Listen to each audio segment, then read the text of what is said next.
Hello மக்களே, என்னோட சேனலில் வர லாங் வீடியோ இது தான். ஸோ அம்மா வந்து பார்த்திங்கன்னா ஆடி மாதம் கூழ் ஊற்றுறேன் வாரமே வந்து நீ வந்துடு அப்படின்னு சொல்லியிருந்தாங்க. ஸோ நானும் பெங்களூர்லேருந்து வந்தாச்சு வீட்டுக்கு.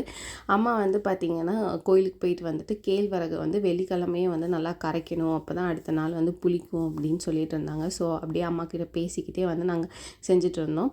எத்தனை பேருக்கு வந்து இந்த மாதிரி வீட்டில் கூழ் ஊற்றுவீங்க அப்படின்னு சொல்லிட்டு எனக்கு கமெண்ட் செக்ஷனில் வந்து கமெண்ட் பண்ணுங்கள். என் ஃப்ரெண்ட்ஸ்கிட்ட நான் சொல்லும் போது கோயிலில் தானே ஊற்றுவாங்க, வீட்டில் ஊற்ற மாட்டாங்களே அப்படி சொல்லிட்டு இருந்தாங்க. அதனால தான் எனக்கு தெரியல எத்தனை பேர் வீட்டில் ஊற்றுவீங்கன்னு சொல்லிட்டு. அப்படியே சைடில் இது நல்லா வந்து பார்த்திங்கன்னா தண்ணி மாதிரி எந்த கட்டியும் இல்லாமல் நல்லா வந்து கலரிடுங்க. தண்ணி ஊற்றி ஒரு இது கன்சிஸ்டன்சி வந்தக்கப்புறம் அம்மா வந்து கொண்டு போய்ட்டு சாமி படத்தாண்டு வச்சுட்டாங்க. அடுத்த நாள் வந்து அது நல்லா புளிக்கட்டும் அப்படின்னு சொல்லிட்டு ஓவர் நைட் அப்படியே வந்து விட்டாச்சு. அதுக்கப்புறம் வந்து பார்த்திங்கன்னா வீட்லேயே வீட்டுக்கு வெளியே வராண்டா மாதிரி இருக்குது. ஸோ அங்கேயே வந்து பார்த்திங்கன்னா செங்கல்லாம் வச்சு நாங்களே வீட்டில் வந்து பார்த்திங்கன்னா கூழ் காச ஆரம்பிச்சிட்டோம். அங்கே வந்து பார்த்திங்கன்னா வருஷம் ஊற்றுவோம். ஸோ அதுக்கேற்ற மாதிரி பாத்திரங்கள்லாம் வீட்டில் ஏற்கனவே இருந்துச்சு. ஸோ அதெல்லாம் வந்து மஞ்சள் குங்குமம்லாம் வச்சுட்டு அதுக்கப்புறம் சுடு தண்ணி வந்து நல்லா கொதி வந்தக்கப்புறம் அரிசியுமே வந்து நாங்கள் போட்டாச்சு. அரிசி போட்ட எல்லாமே முன்னாடியே வந்து ப்ரிப்பேர் பண்ணி கழுவிலாம் அம்மா ரெடி பண்ணி வச்சிட்டனால கொஞ்சம் ஈஸியாக இருந்துச்சு. அதுக்கப்புறம் வந்து பார்த்திங்கன்னா நம்ம நேற்று வச்ச அந்த கேழ்வரகு வந்து நல்லா வந்து கட்டி வராமல் நல்லா புளிச்சிருந்துச்சு. அதுக்கப்புறம் கட்டி வராமல் நல்லா வந்து மிக்ஸ் பண்ணிட்டு இருந்தாங்க. ரொம்ப நேரம் பக்கம் கையில் அதுக்கப்புறம் இதுக்குன்னு நாங்கள் வந்து கரண்டி வச்சுருக்கோம். ஸோ அந்த கரண்டிலெலாம் நல்லா வந்து கட்டி இல்லாமல் வந்து கலரி இந்த மாதிரி கலருங்க. அப்போ தான் நல்லா வந்து கட்டியெல்லாம் வராது. அதுக்கப்புறம் நல்லா கலரி முடிச்சிட்டக்கப்புறம் நல்லா கொதியுமே வர ஸ்டார்ட் ஆகிடுச்சு. அதுக்கப்புறம் அதெல்லாம் ஊற்றிட்டு எவ்வளோ தேவைப்படுற உப்பெல்லாம் வந்து நல்லா போட்டுட்டு அது நல்லா கூழுமே நல்லா வந்து ஃபுல்லாக கலரி விட்டுட்டு இருந்தாங்க. ரொம்ப நேரமே வந்து ஆக்சுவலி கலரி விட்டுக்கிட்டே இருந்தாங்க.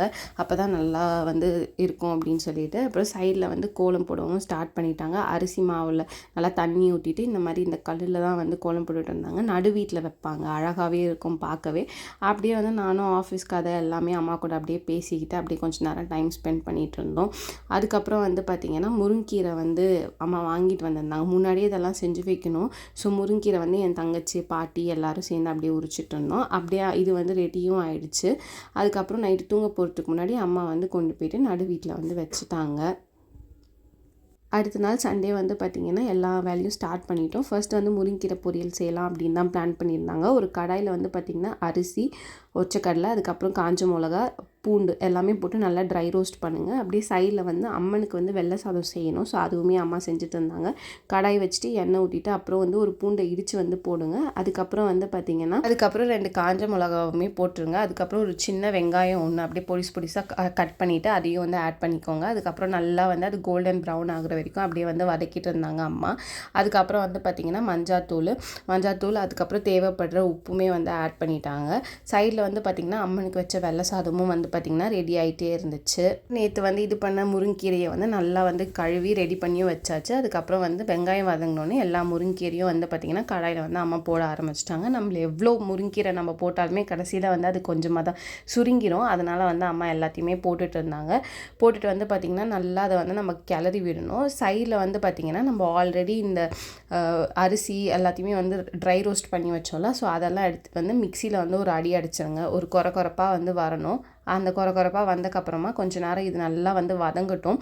அதுக்கப்புறம் அப்படியே தண்ணி ஊற்றிட்டு நல்லா வந்து மூடி போட்டு வச்சுருங்க. அவங்களுக்கே தெரியும் அது நல்லா வந்து சாஃப்டாகிடும். ஒரு 5-6 மினிட்ஸ் அப்படியே வந்து விட்டுருங்க.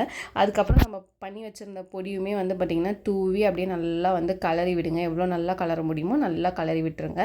இது வந்து ஒரு 2-3 நிமிஷமே இருந்தால் போதும். ஏன்னா இது ஏற்கனவே நம்ம ட்ரை ரோஸ்ட் பண்ணிட்டோம்ல. ஸோ இது ரொம்ப நேரம் வைக்க வேண்டாம். அப்படியே 2 நிமிஷம் நல்லா கலரி விட்டுட்டே இருங்க. எங்கள் அம்மா எப்படி கலரிட்டு இருந்தாங்களோ அதே மாதிரி கலரி விட்டுட்டு இருங்க.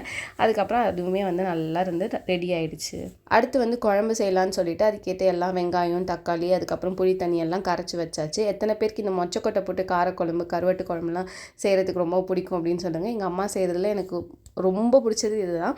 அதுக்கப்புறம் ஒரு பாத்திரம் வச்சுட்டு அதுக்கப்புறம் கடுகு, கருவேப்பிலெல்லாம் போட்டுட்டு வெங்காயமும் போட்டுட்டோம். அது நல்லா ஒரு கோல்டன் ப்ரௌனாக வந்தக்கப்புறம் தக்காளியுமே போட்டாச்சு.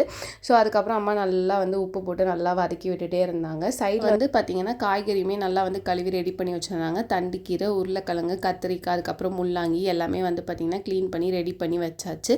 ஸோ ஒன்ஸ் வந்து பார்த்திங்கன்னா நல்லா வெங்காயமும் அதுக்கப்புறம் தக்காளியுமே நல்லா வதங்கி எண்ணெய் பிரிஞ்சு வந்தக்கப்புறமா அம்மா இது எல்லாத்தையுமே வந்து போட்டுட்டாங்க. நல்லா போட்டுட்டு வந்து பார்த்திங்கன்னா பொறுமையாக நல்லா கிளறியுமே விட்டுட்டு இருந்தாங்க.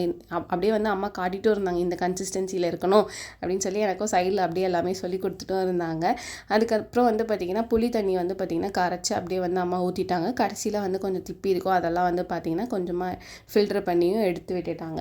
அதுக்கப்புறமா இதுக்கு தேவைப்படுற உப்பு, அதுக்கப்புறம் மிளகாத்தூளுமே நல்லா போட்டு விட்டுட்டு நல்லா வந்து பார்த்திங்கன்னா நல்லா கிளறிடுங்க. அதுக்கப்புறம் வந்து பார்த்திங்கன்னா மொச்சக்கொட்டை மறக்காமல் போட்டுருங்க. மொச்சக்கொட்டையும் வந்து போட்டாச்சு. மொச்சக்கொட்டை தான் எனக்கு ஃபேவரட், அதனால் அம்மா வந்து எக்ஸ்ட்ராவே நைட்டு ஊற வைக்க சொல்லிட்டேன். இது வந்து பார்த்திங்கன்னா நைட்டு ஊறணும், ஒரு 10 மணி நேரமாச்சும் ஊறணும், அப்போ தான் நல்லாயிருக்கும் காலைல சாப்பிட்றதுக்கு. அதுக்கப்புறம் வந்து பார்த்திங்கன்னா 4 டேபிள் குழம்பு மிளகாத்தூளும் போட்டுட்டு நல்லா வந்து கிளறிட்டு இருந்தோம். அதுக்கப்புறம் அது நல்லா சுண்டி அது கொஞ்சம் பொறுமையாக தான் வந்து ஆகிட்டு இருந்துச்சு. ஒரு 20 ஆஃப் அன் ஹவர் அப்படியே ஸ்லோவாக வந்து சிம்மில் தான் வச்சுருந்தாங்க. அதுக்கப்புறம் நல்லா திக்கானதுக்கப்புறம் கூட கொஞ்சமாக சுடு தண்ணி போட்டுட்டு கூட நம்ம வந்து தண்ணி ஆக்கிக்கலாம். ஆனால் அம்மா வந்து செஞ்சப்போ கெட்டியாக தான் செஞ்சுருந்தாங்க. அதுக்கப்புறம் வந்து பார்த்திங்கன்னா எல்லா வேலையும் முடிஞ்சிருச்சு. சைடில் வந்து பார்த்திங்கன்னா நாங்களுமே கிளம்ப ஸ்டார்ட் பண்ணியாச்சு. அப்போ தான் சீக்கிரமாக சாமி கும்பிடணும், நல்ல நேரத்தில் தான் சாமி கும்பிடணும் அப்படின்னு சொல்லிட்டு நாங்களுமே சீக்கிரமாக வந்து கிளம்பிட்டு இருந்தோம். அப்புறம் வந்து பார்த்திங்கன்னா அம்மனுக்கு வெள்ளை சாரம் வந்து உருண்டை பிடிச்சி வைக்கணும். ஸோ அம்மா வந்து சைடில் முறத்தில் வந்து 9 வைக்க சொல்லிட்டு இருந்தாங்க. 2த்துலேயுமே நல்லா வந்து உருண்டை பிடிச்சக்கப்புறம் அதில் வந்து பார்த்திங்கன்னா அழகாக ஒரு வெங்காயமும் ரவுண்டாக கட் பண்ணி வச்சுட்டு அதுக்கப்புறம் வந்து பார்த்திங்கன்னா வெல்லமும் வைக்கணும். அப்படியே நானுமே செஞ்சுட்டு இருந்தேன், அம்மாவுமே வந்து கூட அப்படியே ஹெல்ப் பண்ணிட்டு இருந்தாங்க. 2 பேரும் சேர்ந்து அதையும் வந்து செஞ்சு முடிச்சாச்சு. அப்புறம் எல்லாமே ரெடி பண்ணிவிட்டு சாமி கும்பிடவும் போயாச்சு. அம்மா வந்து 5 இலை வச்சுட்டு அதில் எல்லாமே நாங்கள் செஞ்ச கூழ், அதுக்கப்புறம் குழம்பு எல்லாமே ரெடி பண்ணி வச்சுட்டு படைச்சிட்டாங்க அம்மனுக்கு. அதுக்கப்புறம் நல்லா சாமி கும்பிட்டு முடிச்சுட்டு அதுக்கப்புறம் வெளியே கொண்டு போய்ட்டு எல்லாேருக்கும் அக்கம் பக்கத்துலலாம் கொடுக்கலாம் அப்படின்னு சொல்லிட்டு கொடுத்துட்டு இருந்தோம். உங்கள் எல்லாேருக்கும் என்னோடய வீடியோஸ் பிடிச்சிருந்துச்சுன்னா மறக்காமல் சப்ஸ்கிரைப் பண்ணுங்கள். எங்கள் வீட்டு கூழ் ஊற்றுறது இப்படி தான் நடந்துச்சு. அதே மாதிரி உங்கள் வீட்டில் எப்படி நீங்கள் பண்ணீங்க அப்படிங்கிறத கமெண்ட் செக்ஷனில் சொல்லுங்கள். இன்னொரு வீடியோவில் உங்கள் எல்லாரையுமே பார்க்குறேன். பாய்.